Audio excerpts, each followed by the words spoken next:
What's up, Rockstars? I have a whole bunch of new stuff to cover today. A huge amount of news coming your way. Some stuff that's just ending, some brand new stuff that I just now know about, that's just launching, some new stuff coming up, and a discussion point or two along the way. Let's get started.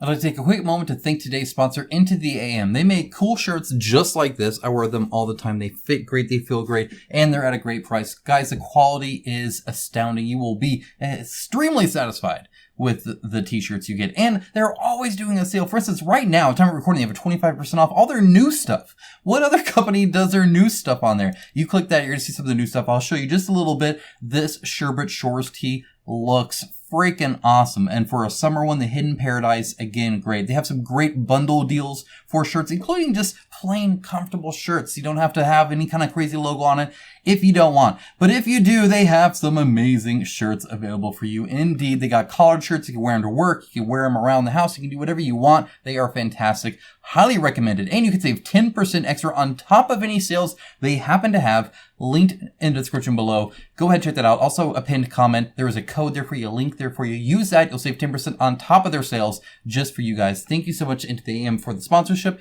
Thank you guys for your support. Let's get to the video. Starting right off with Eldfall Chronicles, Northern Wind. This has been an indie explosion for them. They've done very well with this. They are they're approaching 300,000 USD, which is super awesome to see. This is their dungeon crawl game for their system in Eldfall Chronicles that was like a skirmish game that they did before, kind of like Infinity, if you know that. Kind of like Warhammer-ish, if that makes sense. But not Warhammer, it's Infinity. But kind of like that with the reaction system and stuff like that. Anyway, it looks like a very chunky, mechanically driven dungeon crawl that I'm super interested in. They are doing great. They are just about to unlock this, and that looks awesome. They have been throwing around so many stretch goals. It is just awesome to see all the different, just content and quality that they're throwing at this, because they really are trying to win you over. That's what indies do. They are not complacent. They are constantly trying to get you. And I think that's awesome, because all it means is a better thing for us and, of course, more for them. So super cool to see. As you can see, a ton of stuff they've been doing. They have a lot of add-ons, stuff like that you can look at, obviously, in the link down below with everything else in that description there. So feel free to expand that and look over all the links. There's a ton of stuff there. But seriously, very cool about this. I think the one thing I really need to look into here is the story. If you have a dungeon crawl, then it's scenario design and story are kind of what's driving it, not just the mechanics.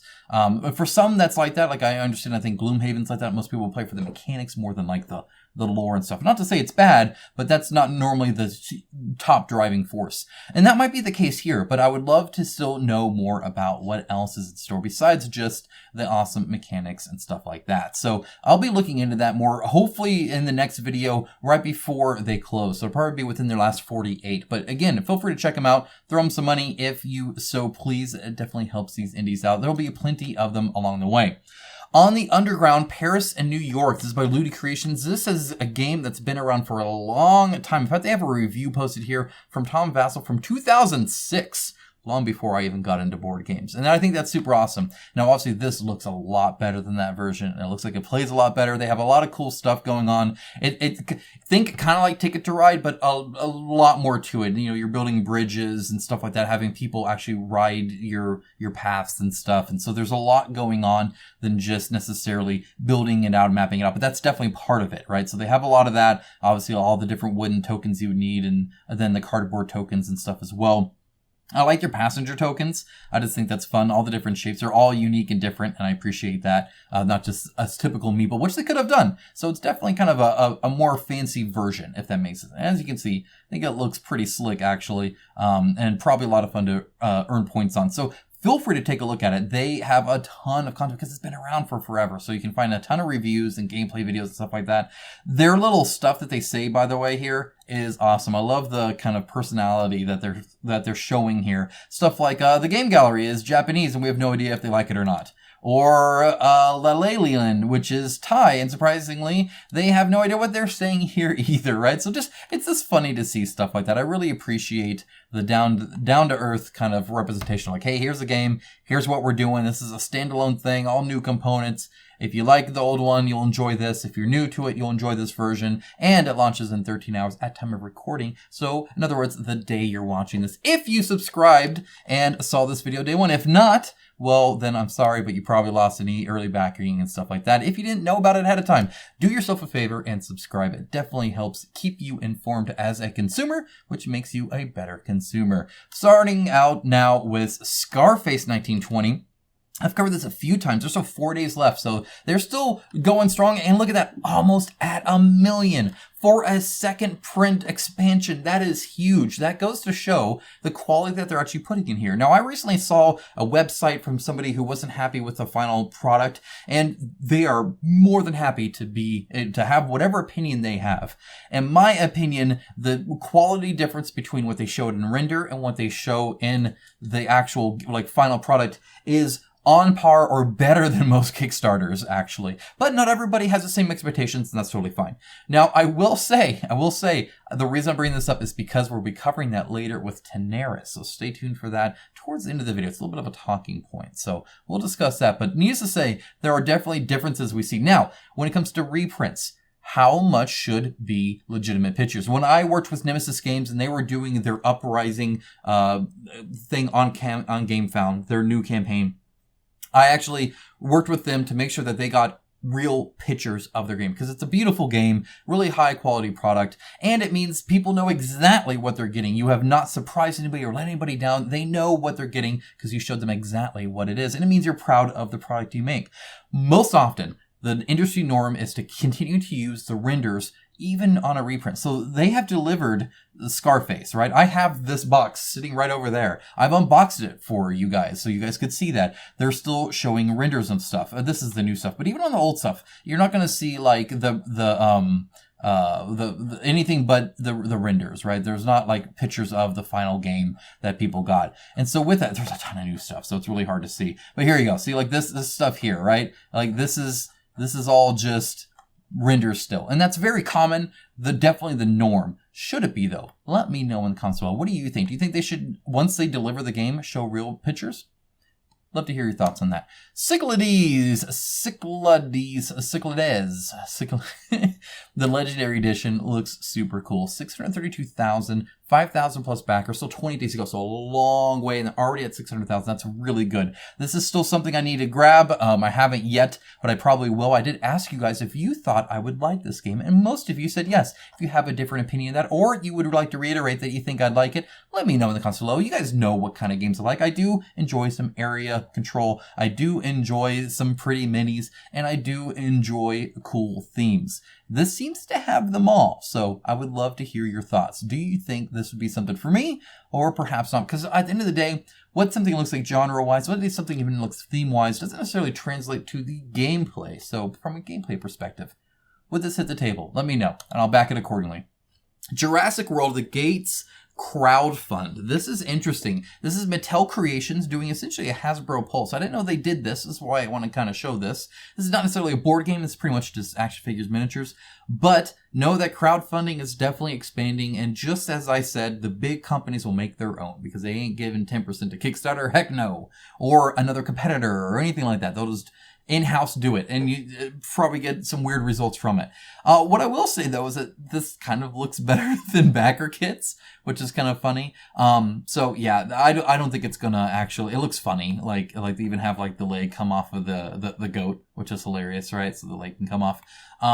But you don't even get that until like you unlock at like 10,000 backers, and they are at 1,259, and their target is 5,000 minimum. So I don't think they're gonna make it. But it is interesting to see this. And that being said, I will still link to it down below in the description. Feel free to check it out. And if you appreciate all those links down there, hit that like button on your way back up to the video. I do appreciate it. Thank you so much. Next up, we have Planet Unknown Supermoon Expansion and Deluxe Edition reprint. My goodness, this has done better than I thought. Not that I thought it would do bad. It's just I think it felt like it had a little bit of a slower start, but it's almost at $500,000 raised now from almost 5,000 backers. That is really good for an expansion. You know, this essentially just adds a moon, right? So you have that's like the lazy Susan in the middle, and then you have your planet, and you're like putting all your little tiles on it, and this one now adds a moon on top of that, right next to it. Look at that, you got a little bit of an expansion essentially, and then of course you can do a huge thing also. So definitely some cool, interesting gameplay involved here, and I think a natural kind of addition to the game. It seems to match what it's trying to do a lot. This gives me a little bit of anxiety. There's a little bit too much here for my taste. I don't know. Is it a little too crowded, a little too crammed? But I know people that see that and think that looks awesome. So more power to them for sure. Next up, we have Fighting Fantasy Adventures Campaign 1 at 35,000. They were hoping to get 66,000. This is still totally doable. They have 10 days left. They're at 892 backers, so they're almost at that 1,000 minimum as well. So as long as they keep going strong, as long as the people show up, especially in the last 48, if they're able to do that, I think they can hit it. Now, I'm not saying they will, but it's definitely actually possible. And at first, I'd kind of written this off a little bit. But if that 66,000 is accurate, I think they can hit it. If it's not accurate, they need to cancel and definitely let people know, hey, we're going to cancel. We love your response and all that kind of stuff. But that's super cool to see.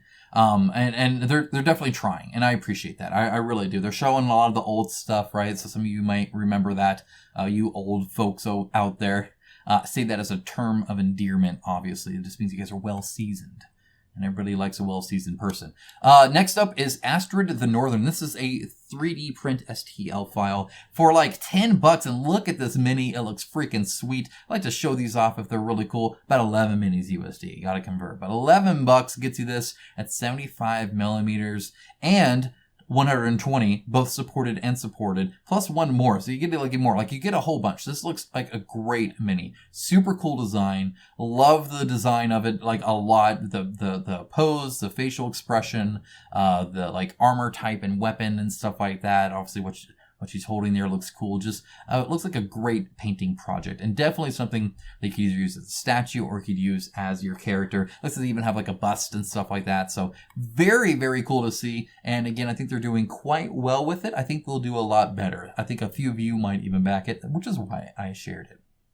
Next up, we have Gloomhaven Grand Festival. A few things. First of all, this sucks to see this big black screen. Like, backer kit, come on. Like, don't ever default to a big black screen. 3.3 million. Last time I covered this was at about 2.6. So they have definitely done better. And 20,000 backers. While I think this campaign could have done more overall as separate campaigns, or logistically changing things. In other words, announcing miniatures first, giving them last, right? Stuff like that. There was a few oddities around there. Don't let anybody say that this was a complete failure either. That's still quite good. 20,000 backers for a reprint, and 3.3 million is nothing to sneeze at. Even if it's, a sequel to the like #1 most backed campaign ever. So, I mean, obviously, I think it's underperformed based off of what a lot of us expected, but that's still 3.3 million. They're still top dog right now. 20,000 backers. That is huge. Huge. So yeah, they have a lot of stuff. I mean, you've seen what they have. They're not really big on the FOMO and stuff like that, which also, shows a lot too. So they've been sharing a lot. They've been doing a lot, which is kind of cool and engaging with the community. Super nice to see. But definitely less than I would anticipate it. But I would not complain if I was them. Vampire the Masquerade, Milan Uprising. This is coming out in 14 days. I am following this just like I showed you last time. If you do follow it early, you can link down in the description below. You're welcome. You do get this free mini, which looks like a really cool mini. Now, will it look this good in the final product? Probably not. You're looking at a render, and renders will be renders. So this like fine stitching on the sofa and this tiny little symbol, like bindings on the spine of the books, and the mild texture of pages and the bookmark and stuff like that. Look, guys, the thing's going to be this big, okay? It may look this big on your screen. If you're watching the TV, it might look this big.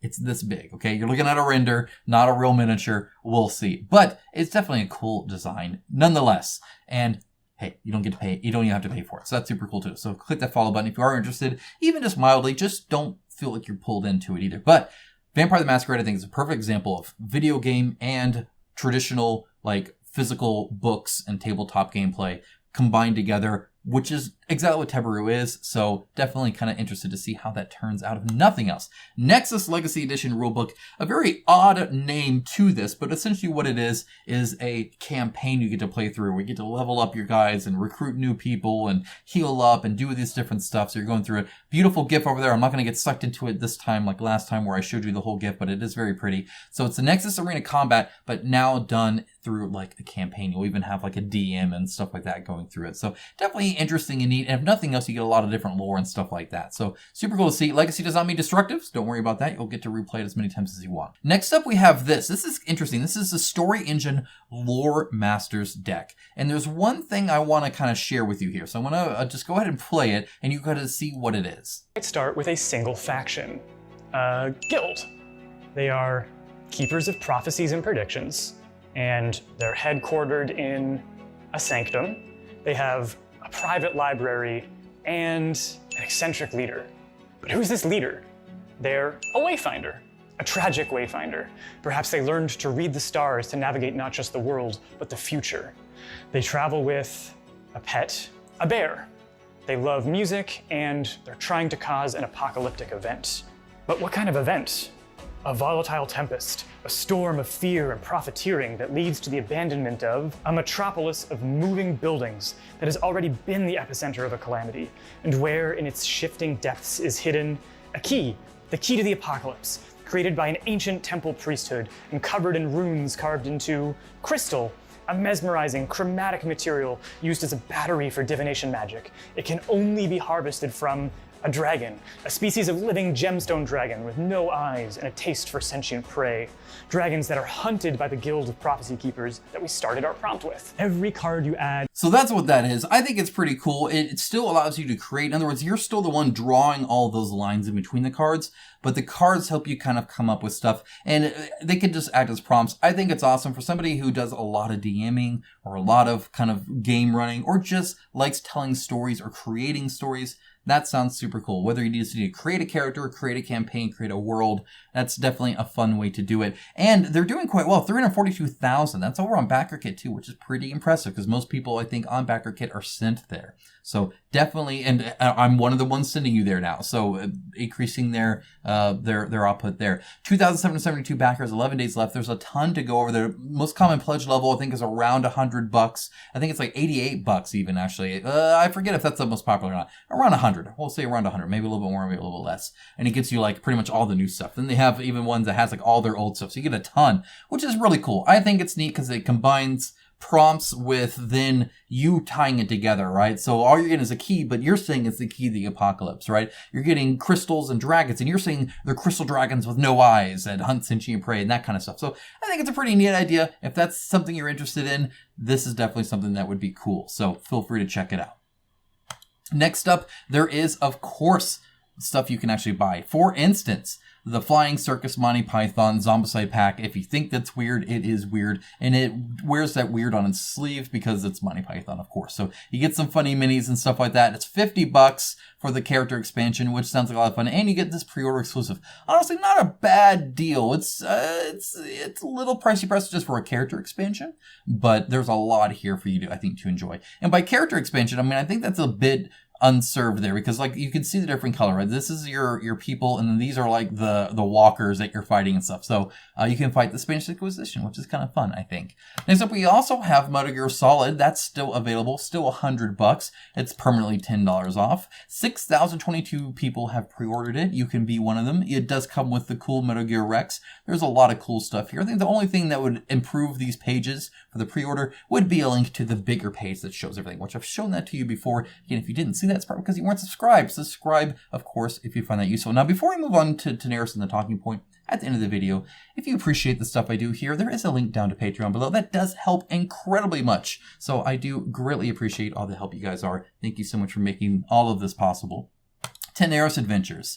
It's doing 1.1 million. It's at 6,600 backers, and it still has 9 days to go. So it's doing quite well for like the 4th or 5th game if you count arena or campaign on this. There's a ton of campaigns, a ton of game in this now. I think perhaps after this, they need to move a little bit away from Tanares and do something else, refresh a little bit. My opinion. However, if you've liked Tanares, which is a lot of fun, and you liked arena, which is a lot of fun, this is definitely of interest because there's a lot here. What I wanted to talk about isn't the fact that they're still doing quite well and that it's still a great game and all those positive things. I want to talk about a talking point that I think a lot of you might feel a little negatively about, but I want to talk through it with you. So please participate in this conversation. You see, we have this really cool render here. Remember I mentioned we talked about renders? And this dragon that they like FOMO'd out and said, be an early backer and you get it for free and it's like $90 free kind of thing or $30 free or whatever, however much it was, you had to back at a certain level, get a certain amount. Or anyway, you got that for free if you kind of supported it early on. I'm backing at the $89 level myself to get the new boxes and a few of the upgrades. I think that's awesome. Super excited for that. I think it's a fair price and I get the cool mini with it. So I'm all for it. Not saying that's a bad deal at all. But you'll see this render and you see all the different detail on the back and you see the different spiky, stuff here. And you see all the little fine detail on here. And if you didn't know, that's not going to happen. That is a render that's made to look cool as a render when you press the buy button, not a cool mini when you actually deliver it. Now, I want to pause real quick to show you another example of something kind of similar, but done at a different, you'll see. Okay, so here is Chronicles of Drunagar Apocalypse by Creative Game Studio. Disclaimer, I am working with them on like Dante on a little bit of Apocalypse at the tail end, just trying to help their company reach out to you guys and actually get you guys informed about what's going on, stuff like that. Hopefully it improves you guys and, of course, be a voice to them, keep them in check, do all that. Doing that so that ideally you guys get better games. I get better games. I'm excited for it. So what? Disclaimer on that. Look at this render. Okay. This is how they advertised their big, oh my gosh, look at this. Horsemen of the Apocalypse, right? This was a render. They do the thing just like Awakened Realms where they add like a texture onto everything. So it's a little bit more clear. They have a high contrast, very high quality picture. But you see the design. You see all these different spikes and ridges and stuff like that. If we go up, you can see like the spikes on the tail here, right? Or you see like the spines here. This is a picture of their actual miniatures when it comes out. Now, you'll notice there is a downgrade, especially of something that detailed, right? So you'll still see the ridges there on the dragon.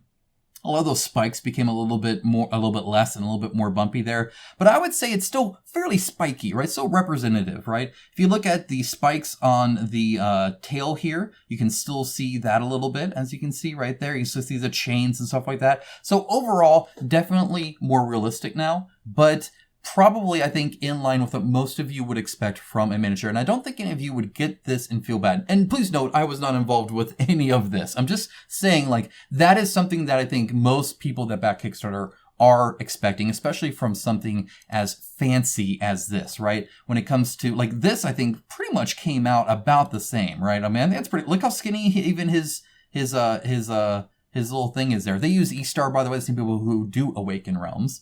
And so most of this was pretty realistic, right? Those are a little bit, and obviously the spikes, especially down below, I think were lessened a little bit, right? Down here was probably the biggest thing that was removed or lessened. Everything else, I think, pretty on par. So with that in mind, if we go here to Tanares and we see this render here, I'm going to scroll down and show you the recent 3D print that they showed off. Now, I don't know how official this is. I will get some word with them and see what it is. But look at all the detail here. Look at the tail here. And then look at this. Now, one thing you're going to notice is obviously completely different, right? In its back, especially in its tail. Look at its tail, how smooth that is compared to the other one. I'll scroll back up. Now, this is not a bad miniature. Right? I don't think this is. I think it's still a very cool miniature. Notice the railing is completely gone, of course, right? I mean, that railing is like ridiculously small. And now they just kind of have a grate on there. But this is definitely different a lot than this, right? So that is a huge drop, right? You can see the railing completely gone there, right? Obviously, all the type of fin and stuff that he has is completely different. Again, still think of that looks like a cool mini, but a much larger drop, I would say, than the Apocalypse ones, which is a kind of a direct comparison because they both are like big minis showing up first, beautiful render, and now the final mini. So we can see the final mini of that. This is still an earlier thing on that, obviously. There's still room to change, but what are your thoughts on that? Let me know in the comments below. I'll have a conversation with you, and then I'll have a conversation with Dragori Games, and I'll get to the bottom of it, and of course, share it with you as well. So, yeah, kind of interesting to see that big of a drop. I will say that sculpting this and actually getting this to print in a mass injection style, if even possible, nightmare fuel. Like, just nightmare fuel. The amount of pieces that you would need to do and break this up into, insane. Remember that anytime there's a gap, right, you now can't pull it out of the mold, because if the plastic is like in here and in here, and there's metal here, right, from the mold, you can't do that. You can't have gaps like that. That's why you can't have an arm in front of a chest. It has to be a separate arm that they glue in there, because if there's anything there blocking it, this metal that would not be part of the plastic, right, prevents it. It's like taking out an ice cube with a metal thing in the middle. Like, you can't take it out. It doesn't work that way. So getting all of that swirliness to go, I do think you could have done a lot of the texture of it still. I think it's a little simplified there, and maybe that's on purpose. They didn't really explain it. I'll let you guys know, of course, but I'd love to hear your thoughts on that. That's probably one of the biggest drops I've ever seen in quality, and it's something that I wouldn't expect from Dragori Games. So I suspect it'll change, but change only happens if you voice a need for it too. Otherwise, they'll just think everything's hunky-dory. So it's important to voice it respectfully and see if you can't get that changed. And that's what's beautiful about crowdfunding, is we can talk about it ahead of time. Guys, thank you so much. I always appreciate just the time that you give me. I appreciate the wonderful comments that you have and conversations you have about this stuff. If there's anything you would like me to look into, any game, any campaign, anything like that, do let me know. Please reach out. This channel is run for you guys, by you guys. So thank you so very much. I love covering these things. I love helping inform you guys, and I wouldn't dream of doing anything otherwise. It's just a blast, and I truly do enjoy it. Guys, have a great rest of your day. Take care. Bye, guys.